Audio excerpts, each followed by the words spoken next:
नमस्कार विद्यार्थिनींनो, मी एक student development officer, विद्यार्थी विकास मार्गदर्शक, सायकोलॉजिस्ट, करिअर गायडन्स, काउन्सिलर असे हे सर्व माझ्याकडे फार मोठे कौशल्य आहेत. या कौशल्याअंतर्गत तुम्हाला भरपूर विद्यार्थ्यांना मी गायडन्स करत असतो आणि व्हिडिओ ऑडिओद्वारे विद्यार्थ्यांना संपूर्ण मार्गदर्शन करत असतो. माझा आजचा विषय सोट ॲनालिसिस, जे करिअरसाठी अत्यंत महत्त्वाचं आहे. आपली पात्रता ओळखण्याकरता आपण स्वतः या सोट ॲनालिसिसद्वारे आपण स्वतःला चेक केलं पाहिजे. आणि सोटचा अर्थ होतो की strength, weakness, opportunity and threats. या सर्व चारही बाजू तुम्ही जर चेक केल्या स्वतःला, तर तुमच्यामध्ये नक्कीच काय चांगल्या गोष्टी काय चुकीच्या आहेत हे सर्व तुम्हाला लक्षात येईल की आपल्यामध्ये जी काही कमतरता आहे ती पूर्ण कशी होईल आणि I can be as a good career oriented त्या ठिकाणी तुम्हाला ते निर्माण करता येईल. म्हणून आपल्यामध्ये स्ट्रेंथ काय आहे याचा आपल्याला विचार करताना तुमच्यामध्ये जे स्पर्धात्मक कौशल्य आहे का याचा तुम्हाला स्वतःला विचार करावा लागेल. म्हणजे स्पर्धाची परीक्षा देताना किंवा स्पर्धा करताना आपल्यामध्ये काय काय चांगल्या गोष्टी आहेत किंवा चांगलं काय आहे त्याच्यात आपल्याला आहे का हे सर्व आपल्याला चेक करावं लागेल. तुमच्यातल्या सर्वोत्तम क्षमता कोणत्या आहेत व त्या तुम्हाला तुमच्या समवयस्काकडून कसे वेगळे करता येतात. म्हणजे तुम्हाला जी स्पर्धा आहे त्याच्यामध्ये तुम्हाला अलग थलग काय तुम्हाला काही वेगळं काही करता येईल का, त्या क्षमता निर्माण असून त्या क्षमताचा कुठे चांगला उपयोग करता येईल काही तुम्हाला बघावं लागेल. त्याच्यामध्ये इतर आपल्याला जे काही तुमची ताकद काय आहे म्हणून तुम्हाला पाहता येईल का. त्याचप्रमाणे तुमच्यामध्ये ही जी काही वैयक्तिक पर्सनॅलिटी आहे, व्यक्तिमत्व आहे, तुमचं कसं प्रभावी करता येईल हे सुद्धा तुम्हाला चांगल्या त्या पद्धतीने तुम्हाला करता येणार आहे. आणि तुमच्या यशाचा सर्वात जास्त अभिमान तुम्हाला आहे का हे सुद्धा तुम्हाला चेक करावं लागेल. आणि कोणत्या मूल्यावर तुम्ही मूल्यांवर विश्वास ठेवतात आणि जे मूल्य कोणते की व्हॅल्यू एज्युकेशन ज्याला आपण म्हणतो की ते व्हॅल्यू म्हणजे रिस्पेक्ट आहे, डिसिप्लिन आहे, तुमच्यामध्ये सर्व पंक्च्युअलिटी आहे, सर्व गोष्टी तुमच्यामध्ये आहेत का, आहे तुमचं सामर्थ्य आहे. या सामर्थ्याच्या बळावर तुम्ही आपलं करिअर घडू शकतात हे तुम्हाला मी आज सांगतो. विद्यार्थ्यांनो, विकनेस हा फार महत्त्वाचा आहे. तुम्ही विकनेस चेक करताना तुमच्या कामामध्ये अडथळे येतात, तुम्ही काम ते करू शकत नाही, आत्मविश्वास वाटत नाही, हे तुमचे वीक पॉईंट्स आहेत. आणि तुमची कोणत्या गोष्टीवर तक्रार असते हे तुमचासुद्धा फार मोठा पॉईंट. सहसा तुम्ही कोणत्या गोष्टीवर तक्रार करतात हा फार महत्त्वाचा पॉईंट आहे. कुठे निगेटिव्ह विचार करतात, निगेटिव्ह बोलतात, निगेटिव्ह सांगतात, त्याच्यामुळे तुमच्या तक्रारी वाढत जातात.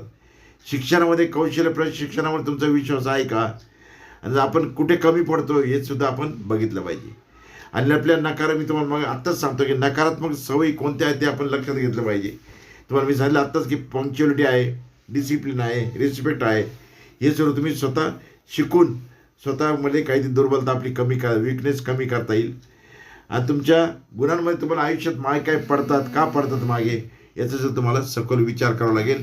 म्हणून आपण सर्वजण हे वीक पॉईंट्स आपले बाह्य दृष्टिकोन आपल्याला याचा विचार करावा लागेल विद्यार्थ्यांना. म्हणून आपण सर्व हे कमकुवतपणा आपला कमी करावं लागेल.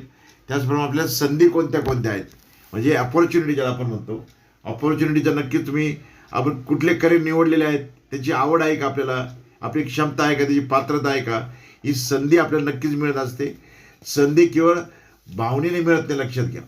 हे तुम्ही आता बुद्धीने मिळते आपली संधी, आपल्या बुद्धी क्षमतेने आपल्याला संधी मिळते. आपल्याला कुठल्या मानसिकतेने किंवा भावनेने आपण त्या क्षमतेकडे जायचं नाही.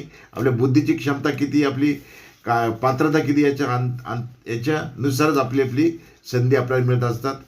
जीवनात कोणत्या संधी असतात, त्याचा फायदा आपण कसा घेऊ शकतो याच्यासुद्धा तुम्हाला बारकाईने विचार करावा लागेल.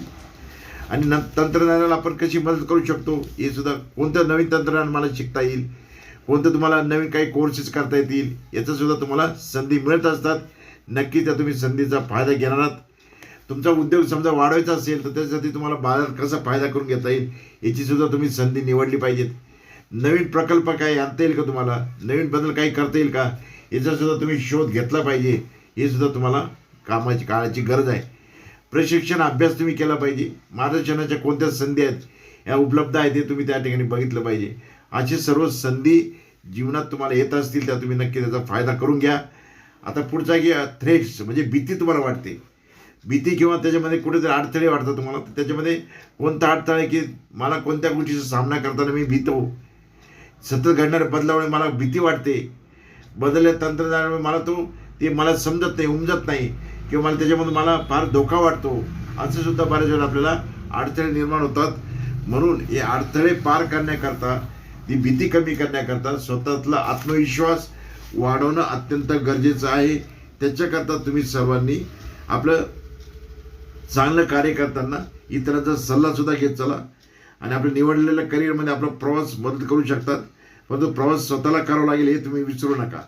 त्याच्याकरता स्वतःची आवड कोणती आहे, कोणतं आपल्याला पुस्तकं निवडायची आहेत, कोणती पुस्तकं आवडतात, हे सर्व गोष्टी तुम्हाला शिकून घ्यावं लागतील. आणि करिअरची निवड व्यक्तिमत्वाची पहिली पायरी आहे.